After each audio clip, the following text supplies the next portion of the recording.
Louis Dragnel de François Fillon qui stigmatise les petites réactions assez mesquines françaises. Hein, c'est ce qu'il dit. Il dit la victoire de Trump est une victoire populaire sur des élites déconnectées qui croient détenir la vérité alors qu'elles enchaînent les échecs. Absolument, il dénonce les caricatures. Il sort rarement de son silence, François Fillon. Hein. Oui, donc là, je trouve que c'est une analyse assez intéressante, hein, à la fois l'élection de Trump, et puis à la fois, il analyse les réactions françaises à ce qu'on vient d'évoquer. Qui démesuré, qui illustre nos faiblesses. Exactement, et donc les caricatures véhiculées par la gauche française, et il dit, ces caricatures en disent hélas beaucoup sur l'état de notre pays. Vous êtes d'accord là-dessus, oui, Marc Toiti ? Oui, moi je pense qu'à son niveau, Fillon aurait pu être un Trump français. C'est-à-dire qu'effectivement, c'est le seul qui a proposé justement de mettre un grand pied dans la fourmilière, notamment de la dépense publique. C'est le seul qui a osé dire... à la tête d'un État en faillite. De dire la vérité. C'est-à-dire qu'effectivement, l'État français est en faillite. C'est-à-dire que même si on vend tous nos actifs, la Joconde, la Tour Eiffel, etc., on ne rembourse pas la dette, ça veut dire que l'actif net est négatif. Ça, c'est la définition stricto sensu de la faillite. Donc, et c'était le seul qui voulait, effectivement, donc modifier complètement, je dirais, le règne des hauts fonctionnaires, de la haute fonction publique. Et bon, comme on le sait, il a été empêché, hein, tout simplement. Donc, c'est vrai que, pour l'instant, il n'y en a pas d'autres. Donc, c'est sûr qu'on attend, mais on aurait besoin justement de redorer le blason de la France. Et ce qui est fait effectivement aux États-Unis rappelle que c'est possible. Quand on veut, on peut. On va se replonger un instant dans ce qui s'est passé hier. Il y a eu la cérémonie d'investiture qu'on a vécue en direct sur ces antennes, nos antennes CNews Europe 1. Il y a eu le bal après Alexandre Mandel. Alors ça, c'est une grande tradition américaine aussi. Des balles. Avec des balles, il y a 3 balles dans la soirée. En réalité, Melania Trump dans une robe absolument spectaculaire. Il y a ce slow. Après, il y a eu un grand gâteau qu'ils ont découpé où il y avait des fusées. Voilà, c'est vrai que nous autres Européens, Français, on regarde ça avec des yeux comme si on était à Disneyland en réalité. Bon, ça c'est pas Trump. Les balles, ça a toujours existé pour les. Non, je vous parle pas de Trump. Je vous parle du cérémonial américain. Exactement, grandiose et un peu emprunt ici de people. Alors, les gens analysaient. Est-ce qu'il lui met, est-ce qu'il fait un bisou sur la joue? Est-ce que, enfin, vous voyez, et alors là, ils ont un grand gâteau, je le dis pour nos auditeurs, avec un avion. Je sais pas si c'est un Boeing, mais non, c'est Air Force One. Ah, c'est Air Force One. Et après, on le voit danser. Oui. Je ne sais pas si on a la séquence. Je ne sais pas, je demandais à David Pujol. Oui. Je ne sais pas pourquoi on a une image arrêtée. Enfin bref, tout ça pour vous dire que, évidemment, tout ça est un grand spectacle qui nous interpelle, évidemment. Mais ça, c'est ce qu'il y avait de plus classique, finalement, dans l'investiture, parce que tout le reste était parfaitement inédit, finalement. Par exemple, par exemple, moi, j'ai considéré que ce qu'il a fait à Capital One, à l'Arena, c'était de délocaliser la Maison-Blanche.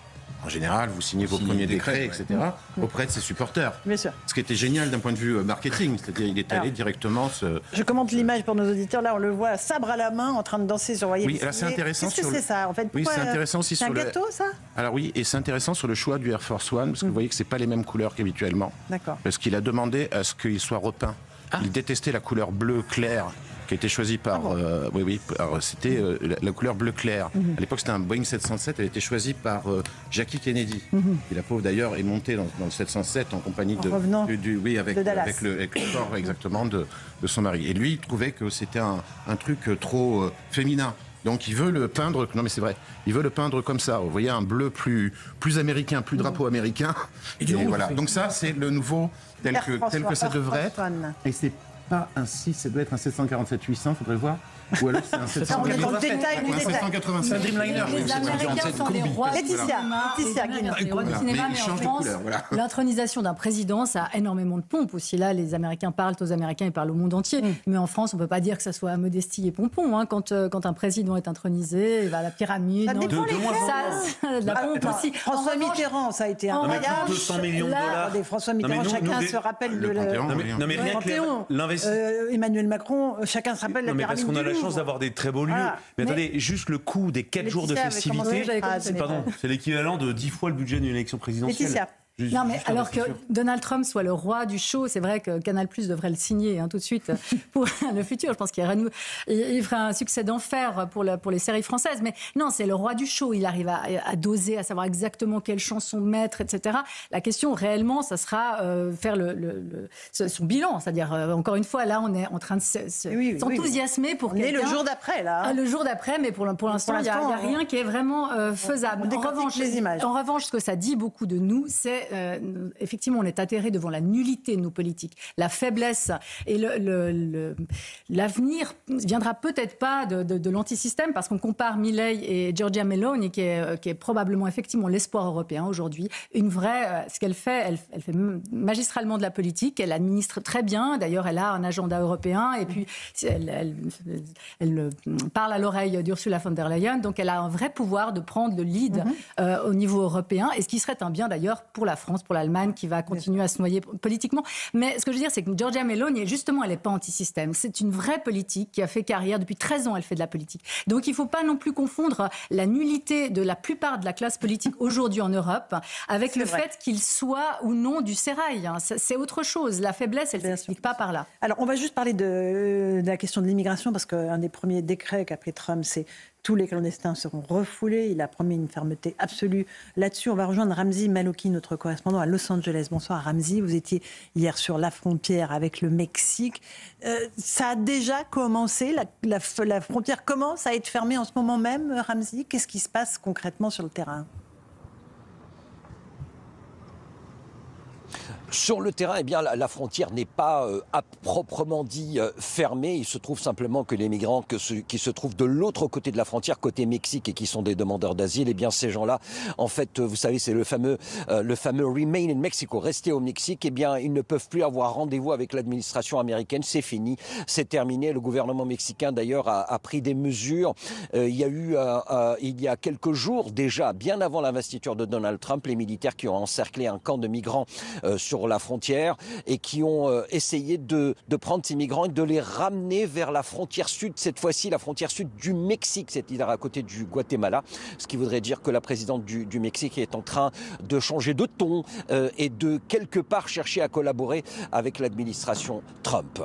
Je me trouve actuellement à Los Angeles, dans un endroit très particulier à côté d'une entreprise en bâtiment public. Il faut savoir que 41% des ouvriers du bâtiment public ici à Los Angeles sont des immigrés, dont la moitié sont des sans-papiers. L'endroit où je me trouve précisément est un lieu de recrutement à côté d'une entreprise, donc de bâtiment public.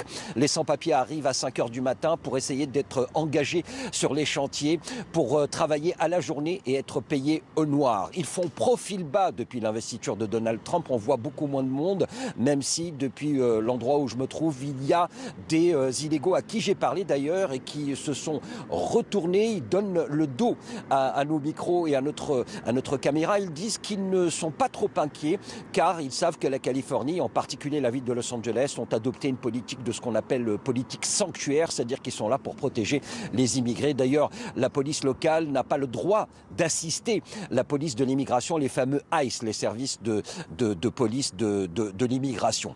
Ce qui fait que ces gens-là sont là, ils attendent encore pour avoir peut-être un travail journalier. Je précise que la ville de Los Angeles et notamment la maire de Los Angeles est également en train de changer de ton après le bras de fer avec l'administration Trump, puisque Donald Trump va visiter Los Angeles ce vendredi, visiter en fait les foyers d'incendie, et que la maire espère avoir des fonds et essayer de convaincre Donald Trump d'aider Los Angeles à reconstruire les 16 000 bâtiments détruits. Et puis, pour terminer, il ne faut pas oublier que nous sommes à la veille, même si c'est en 2028, des JO de 2028. Eh bien, merci beaucoup, mon cher Ramzy Malouki, d'avoir fait cet état des lieux sur l'immigration, sur la frontière. On voit qu'il y a des effets immédiats, mais ce n'est encore pas la fermeture promise par Donald Trump, Gauthier Lebret. Non, mais on décryptait à l'instant les images où il était sabre au clair en train de couper le gâteau. C'est à ce moment-là qu'il a annoncé à ceux qui étaient devant lui que l'application pour les Mexicains ne fonctionnait plus, une application sur laquelle il demandait un rendez-vous aux autorités américaines pour entrer sur le sol américain. Donc ça, c'est une mesure directe, si vous voulez. Pour nous, Français, c'est de l'ordre du fantasme. Un président arrive et il applique son programme tout de suite, avec une mesure qui s'applique tout de suite. Alors, il y a l'état d'urgence, il y a l'armée qui doit arriver à la frontière, et vous avez vu la réaction, Ramzy en parlait, la réaction de la présidente mexicaine, qui est une réaction très pondérée.